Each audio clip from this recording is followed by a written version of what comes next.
Quero mandar abraço para um monte de gente linda com quem estive no último final de semana.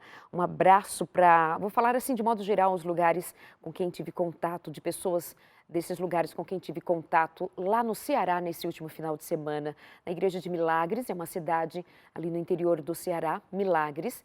A Igreja de Milagres 2, Fronteiro, Nazaré, Pissarra, Mauriti, Tabocas, Brejo Santo, Porteiras, Penaforte, Barro Vermelho, Jati, tantos nomes interessantes, né, de lugares que muitos de nós não conhecemos, não vamos conhecer.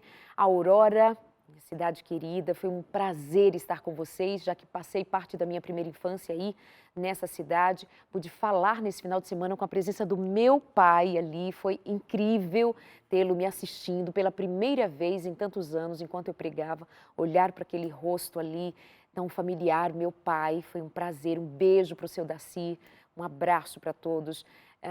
Pessoal de Araçá, um abraço para vocês também, Sítio Tipi, Quitaiús, 15 pessoas se reuniram e saíram ali para aquele encontro no domingo à noite, adolescentes. Eu quero ir, eu preciso estar lá, eu quero conhecer, eu quero ouvir. Um beijo para vocês, um prazer imenso. Enfim, muito bom ter a companhia de pessoas que estão dispostas a aprender mais e nos unirmos em torno de uma causa maior, que é o sacrifício de Jesus por nós e a nossa resposta a um amor tão grande, tão imensurável. Obrigada pelo carinho, por todos os lugares por onde eu passo, com todas as pessoas que temos contato, pela influência que temos uns sobre os outros. A Deus toda a honra e toda a glória. Um abraço para o seu Cícero Barbosa, um senhor de 80 anos de idade, num sítio que acabou descobrindo a Novo Tempo, zapeando os canais, e ao longo dos últimos 3 anos eu fiquei simplesmente impressionada com o nível de conhecimento, com a maneira como aquele homem se permite ser ensinado da palavra de Deus, e eu fiquei realmente muito impactada ao ver aquele senhor de 80 anos, seu Cícero, um abraço, foi um prazer revê-lo, foi um prazer ouvi-lo falar de maneira tão bonita da sua paixão por Jesus, o seu amor por Jesus, de chegar a se emocionar, a falar com tanto amor, de chorar, de como ele deseja hoje um encontro cada vez mais real e profundo com Jesus. Um prazer. Deus os abençoe muito. Um beijo também para minha mãezinha, Dona Leide, ali em Juazeiro do Norte também. Um abraço a todos. Você esteve em Natal nesse último final de semana no Encontro de Mulheres. Foi uma delícia, um encontro incrível daquela região toda, Paraíba. Foi muito bom. No outro final de semana estive em Imperatriz, Maranhão e Açailândia. Sempre lugares tão especiais, né? E eu digo que eu tenho pé no Nordeste, no Norte, porque eu fico torcendo para ir para lá para comer açaí, tapioca, cuscuz. Muito obrigada pelo carinho que eu recebi de todo mundo em todos esses lugares. Linda, elas te amam. Doutora Cris, que é aqui do estado de São Paulo, há pouco esse final de semana esteve no Rio de Janeiro, né? Exato. Assistindo ali na igreja de Botafogo, viu minha filhota. Sim. Delícia. Então vamos que vamos, amados. Deixa eu lembrar para você do curso de Família, Entre Família, esse curso que nós enviamos para você, que pede com muito amor e sabendo que é uma oportunidade de você aprender mais, de pôr em prática muitos conselhos, muitas orientações de profissionais, pastores que se dedicaram a desenvolver estes temas de forma muito prática, que você vai encontrar lições e questionários para que você responda, faça reflexões, avalie sua vida e ponha realmente em prática estas lições para viver melhor em família, viver melhor com você mesma, se descobrindo, se percebendo, a você como marido, mulher, como pai, como mãe, como alguém que participa da vida e que pode oferecer cada vez mais o seu melhor. Nós não podemos viver no automático de maneira que, deixa as coisas acontecerem, sou assim. A gente pode fazer diferença, a gente pode buscar mudanças, nós podemos ser agente de transformação onde nós estivermos. E melhor ainda quando nós produzimos transformação dentro de casa, para o benefício de todos que estão envolvidos, que são a nossa família. Então considere ligar para a gente, aí o nosso número 0 operadora 12 21 27 31 21. Temos também o nosso WhatsApp. Vamos ver se nós temos aí o nosso número de WhatsApp, se não a Anne já providencia, para que eu não decorei. Mas eu já te falo, aparece aí no seu vídeo, tá bom? Manda mensagem pra gente e pede a sua revista Entre Família. Ou também esse DVD sobre Paulo, o Mensageiro da Cruz, apresentado pelo pastor Gilson Brito, apresentador do programa Além dos Fatos, um pastor muito querido nosso, que tem uma palavra forte para você a partir de Paulo, mensageiro da cruz, presente para você também. Ligue em contato com a gente, pede, nós vamos mandar com muito amor. Estamos com... Vamos falar aí, a N, ali o WhatsApp, 0 operadora 12, né? Enfim, o WhatsApp é bem direto, 981001615, 981001615. Manda mensagem para a Escola Bíblica pedindo a sua revista e o seu DVD, você vai receber em casa. Obrigada. Vamos conversando aqui com a doutora Cris e ainda com a doutora Rosana Alves. E o tema de hoje é personalidades narcisistas e como isso se desenrola nos nossos relacionamentos. E tem gente aqui trazendo questões importantíssimas a saber também, doutora Rosana, quais são as características mesmo de uma pessoa narcisística, segundo o que é descrito na busca por identificar essa personalidade? Necessita de admiração, está sempre procurando sucesso, fama, dinheiro. Ela acha que as pessoas têm muita inveja dela ou ela tem inveja das pessoas. Ela é arrogante, ela tem pouca empatia pelos outros, se coloca no relacionamento para sugar. É tanto que um termo que é usado é o hoovering, que vem de um aparelho, né, um aspirador de pó muito famoso nos Estados Unidos e na Europa, que é o Hoover. Então o termo vem daí, que é uma pessoa que suga mesmo. E sempre quando ela se posiciona diante do outro, ela tem a condição e a tranquilidade de ser muito cruel, se isto for necessário para ela. E ela sempre acha que ela precisa de uma posição de destaque, porque o que ela faz é muito importante. E ela pode ter um discurso assim, que ela precisa estar na companhia de pessoas especiais, porque ela é especial, ela tem alguma coisa muito diferente. Ela precisa da admiração das pessoas. Não significa que tem uma autoestima elevada, uma pessoa que está super resolvida com ela mesma, não. Mas ela tem essa necessidade de se colocar na vida como alguém muito acima da média e que ela só está naquela condição financeira ou naquele relacionamento tão mediano porque alguma coisa impediu o caminho, mas ela ainda vai chegar lá. Maravilha. É alguma coisa assim tão difícil para admitir conviver com uma pessoa agora, assim, não? Sim, agora pensa bem. Por isso que eu digo que as características, quando nós falamos assim, puxa, ela gosta de admiração, quer se achar bonita, isso tem a ver com todos nós. Então, a grande questão é que quando essas características estão acentuadas e que elas trazem prejuízo para si mesmo ou para o relacionamento com os outros, que é patológico. É assim para a depressão, para a ansiedade. Todos nós precisamos ter um pouquinho de ansiedade para as coisas, né? Mas quando isso impede uma vida normal, é que nós consideramos patológico. Agora, pensa alguém narcisista em cima de um palco. Ele é o máximo, porque ela já se acha o máximo. Ela se coloca assim e fala assim, seja igual a mim, porque a vida só é possível se você tiver essa felicidade, essa garra, essa certeza do sucesso. Mas quem vai sofrer muito com isso é quem acha que a vida é de fato só um glamour ou quem está muito próximo delas. Deixa eu só fazer pontuar uma questão. Eu acho que a nossa grande questão nas relações não é identificar, puxa, estou numa relação narcisista ou fulano tem esse transtorno de personalidade, mas sim de perceber que um relacionamento está deixando a desejar, você está saindo em muito prejuízo nessa relação e sair dela sempre que possível. Não ficar preocupado, talvez, em caracterizar se a pessoa é narcisista ou não, porque o diagnóstico não é simples. Não é nada simples, porque pode se confundir com outros transtornos de personalidade, ou algumas pessoas não são patológicas a esse ponto da personalidade ter passado por essa modificação.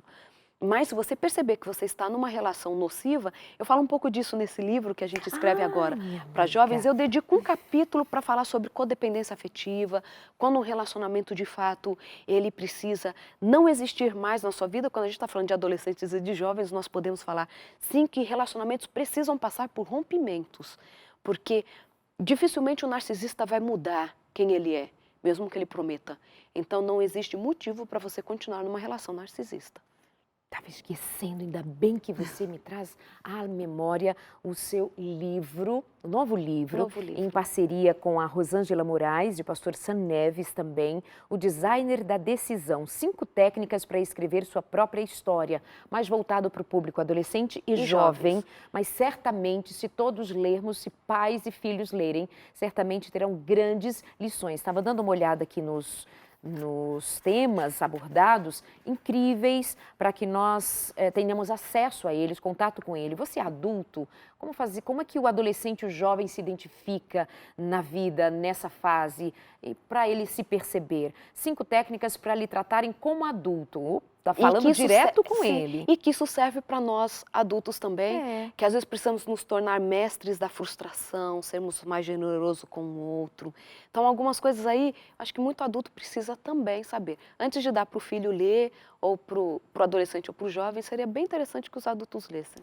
Pílula da inteligência, como lidar com sucesso e fracasso, cursos mais curiosos e interessantes, videogame faz bem para o cérebro, instagramáveis, parece bom, sexualidade, enfim, espiritualidade também, codependência afetiva, quando um relacionamento é doentio, que tem a ver com isso que nós estamos falando, fica a dica do livro O Designer da Decisão, 5 técnicas para escrever sua própria história. E assim, né, tem doutora Rosana e parceiros ótimos, então já pode confiar que o produto é bom, mas é bom demais. Acabei de receber o meu, aqui tá quentinho, nem dedicou ainda. Nem dediquei. Terminando aqui.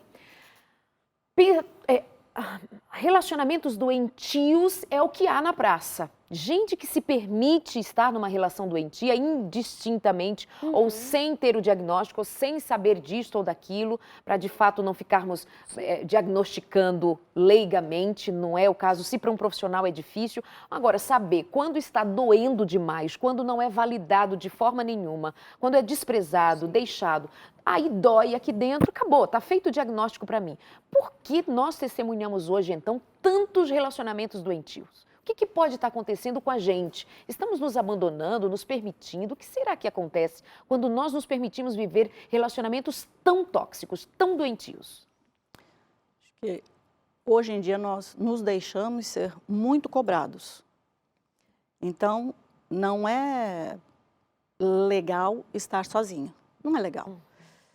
O que é legal? Você ter alguém. Então, eu convivo num meio universitário. E eu vejo meninas de 18, 19, 20 anos falando, eu não acredito, eu não consigo um namorado, eu estou encalhada. Em pleno século XXI, como assim? Ou se consegue, namoram 1 mês, 2 meses, 3 meses, rompe, mas nem acabou o rompimento, já está procurando um novo parceiro. E os rapazes idem. Por que isso? Essa busca incessante de companhia. Tem muito a ver com o que a mídia coloca. Tem a ver com aquele fantasia infantil de achar o príncipe encantado, achar a mulher da vida, né, que vai ser igualzinho a pessoa que ele admirava, a mãe. Geralmente o rapaz procura aquela que se assemelha muito à sua mãe, desde que não seja uma mãe narcísica. Eles se deixam envolver. E quando nós já estamos dentro dessa relação, somos casados, não vou repetir o que aconteceu, por exemplo, na família ou entre pessoas conhecidas. Eu vou lutar até o fim. Né? E muitos usam como pretexto a religião. Eu não posso me separar. Por quê? Porque eu sou um cristão. Mas em momento nenhum a gente vê que o cristão precisa se escravizar dentro de uma relação que está acabando com ele por conta da religião. Na minha Bíblia eu nunca li isso. Talvez eu tenha, né? Alguém leu na Bíblia, então me mostre, por favor. Né? Que a religião saudável, ela não me obriga, ela não me expõe a uma situação de violência, de agressão. Não. Ela me Você liberta. pode sair fora, como a Rosana disse. É tão interessante. Lembra que uma vez nós começamos um ensaio de um livro? Vou falar assim publicamente. E é tão interessante que você, na época, me fez uma pergunta para que nós desenvolvêssemos. Como nós falamos de não aceitar alguns tipos de relacionamento e se posicionar, porque o casamento ele foi feito para a gente lutar por ele, para resolvermos as nossas diferenças, reconhecer as fragilidades do outro, mas isso não significa que eu tenho que me colocar ali como alguém que só tem o prejuízo daquela relação. E aí a grande questão é 1 Coríntios 13, né?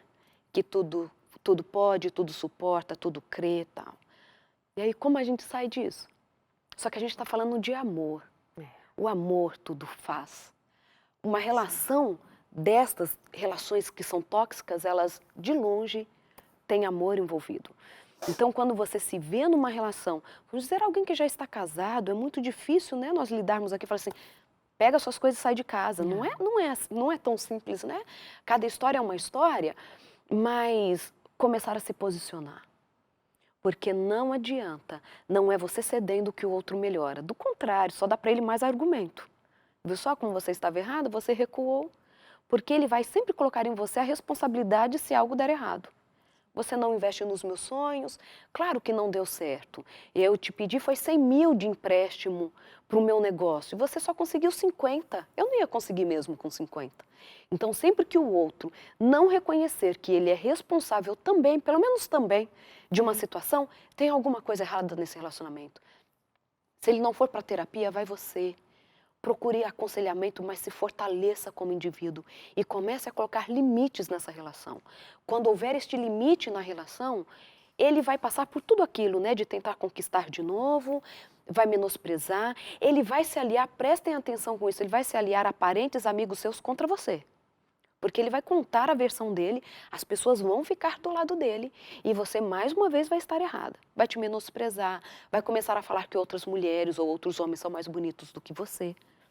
Para ver assim que eu consigo viver sem você, eu posso te trocar. E ele pode chegar ao ponto da agressão sim e promessa de morte. Não são todos os narcisistas que são assim, mas existem aqueles que prometem e matam. Então, se você se sentir ameaçada, avise para as pessoas sim. Se for necessário, faça sim um boletim de ocorrência. Peça para que fique longe de você, porque a integridade física e emocional, elas são necessárias e são um direito de todos. Não é cedendo que o narcisista muda. Não se enganem. Ele pode ir para uma terapia, ele vai em 2, 3 sessões e ele vai abandonar com uma justificativa plausível. Então é necessário ficar de olho, checar com as outras pessoas se você de fato tem valor, se o que você faz está o tempo todo errado, porque ele te convence que você está errado. Eu estou falando ele porque nós estamos falando de uma personalidade, né? Um transtorno, mas pode ser ele ou ela, não importa. Então, é bom se posicionar, né? E olhar para si e ver assim, como eu era antes desse relacionamento. Eu vivia mais feliz. Eu conseguia realizar as coisas. O que eu faço não é tão ruim assim. As pessoas acham que eu sou uma pessoa bacana. Certamente vocês já ouviram, porque se eu ouvi, é bem provável, de homens ou mulheres dizendo assim, especialmente as mulheres, dizendo assim, mas eu não casei para não dar certo. Eu não admito que não dê certo, não é possível que não dê certo. Ou a moça, aquela que disse, namorou 3 anos, estava lendo agora há pouco, mas disse assim, namorando há 3 anos, ele nunca me disse que me ama, ele nunca me dá uma resposta positiva, mas ela está com ele há 3 anos. Sem nunca o cara ter dito que ela é bonita, que ele gosta, que ele a ama, em 3 anos. Muito bem, mas ela continua em 3 anos junto com ele. Então, parece que tem uma... A Rosana se segura para dizer umas coisas. Então fala, Rosana. É que, na verdade, dificilmente você chega a um casamento com um narcisista sem ter percebido que aquela relação é tumultuada e doentia. Dificilmente isso vai acontecer. É que o narcisista ele pode ter o discurso, quando ele vê que vai haver um rompimento, assim, você é a única pessoa que me entende e pode me ajudar a mudar. Eu tento e não consigo. Aí você continua e dá a chance de novo. Ele tumultua, ele fez você passar vergonha em público com um piti que ele teve, mas só faço isso porque te amo. E só da ideia de te perder, eu perco a cabeça. Mas nunca isso aconteceu com ninguém. E quando a pessoa entra de fato num casamento, ela assumiu a responsabilidade de que ia dar certo. Então agora ela não abandona o barco. E ela aceita que a culpa é dela, sim, de muita coisa acontecer e também é dela a responsabilidade de mudar aquela pessoa. Só que prestem atenção, a gente não está falando de um relacionamento normal, saudável, com as suas diferenças. Nós estamos falando de um relacionamento doentio. Então não assuma a responsabilidade que não é sua. Você não vai mudar o outro. Estou falando aqui no senso, né, de nós, seres humanos, aqui nas nossas possibilidades. Você não muda um narcisista. Se ele não aceitar um tratamento, se ele... Enquanto ele ainda estiver com esse discurso, dando desculpas ou colocando sobre os outros a responsabilidade para os próprios comportamentos, não há possibilidade de mudança. É assim, então menina, então menino, ainda está num noivado, casamento está marcado, dá tempo de desistir. Pais e mães, parem de ver os seus filhos sofrendo e falem assim, ele já é adulto, ele escolhe, intervenham sim. Pai e mãe foram feitos para isso. Porque você não quer o seu filho sofrendo depois? Relacionamento é doentio, esse menino grita com a sua filha na sua frente e você acha que o relacionamento pertence só a eles? Não, pertence a você também. Pai e mãe foram feitos não só para educar a criança pequenininha, mas foram feitos para indicar os filhos o que é melhor para eles. E talvez você esteja salvando a vida do seu filho. Não estou falando só de alguém que pode tirar a vida física, mas olhar para um filho, para uma filha e ver que ele está se arrastando pela vida, servindo de possibilidade da crueldade do outro, isso não faz parte do amor que você sente pelo seu filho. Então, assim, intervenha assim nestes relacionamentos, porque você pode, com certeza, salvar muita coisa da vida desse filho e depois lá na frente ele vai te agradecer. Que assim seja. O problema é que tem filhos rebeldes que vão insistir, Sim. mas pelo menos os pais se posicionaram, né? Essa menina que escreveu pra gente que está há 3 anos namorando com um rapaz que não a valida mesmo, ela ainda diz mais que ele diz que ela não sabe dirigir, que ela é muito frágilzinha, você é muito fraquinha. Então, nem para dar a essa moça um lugar de ser pelo menos capaz de dirigir um carro, hoje namorando não dá. Casado, o que mais ele tirará dela? Então, é sua responsabilidade se perceber e se perguntar por que você está num relacionamento onde o outro não te enxerga como uma pessoa capaz. Por que você está namorando com ele há 3 anos? E aí eu fico lembrando que a Cris falou anteriormente no convívio ali com jovens na universidade, de você ver tantas meninas se submetendo, meninos, porque tem que estar namorando, tem que dar satisfação, tem que.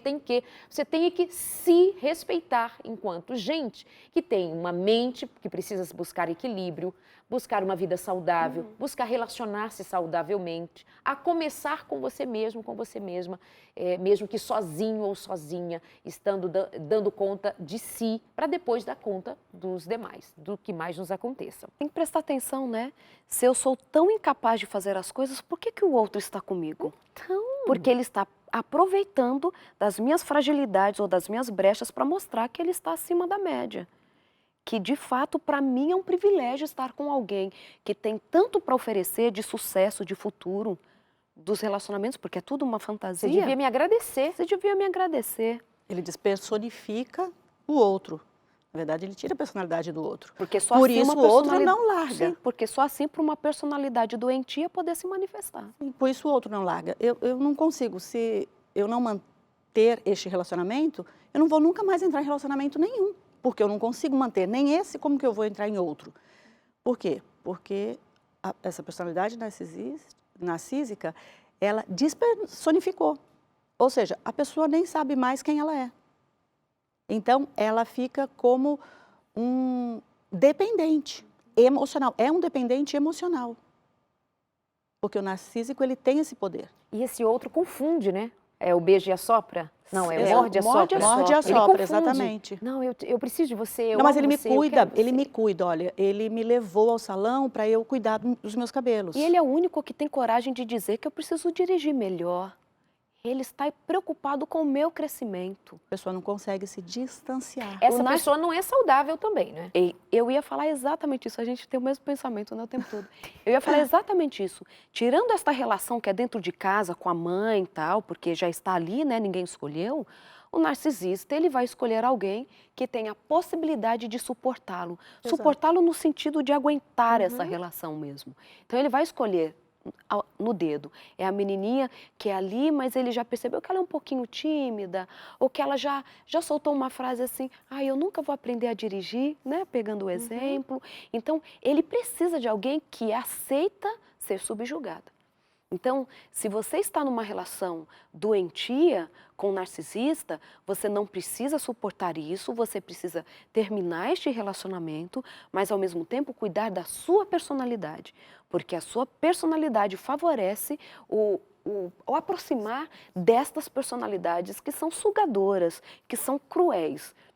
Porque o narcisista não vai chegar perto de alguém que de fato sabe o que quer da vida.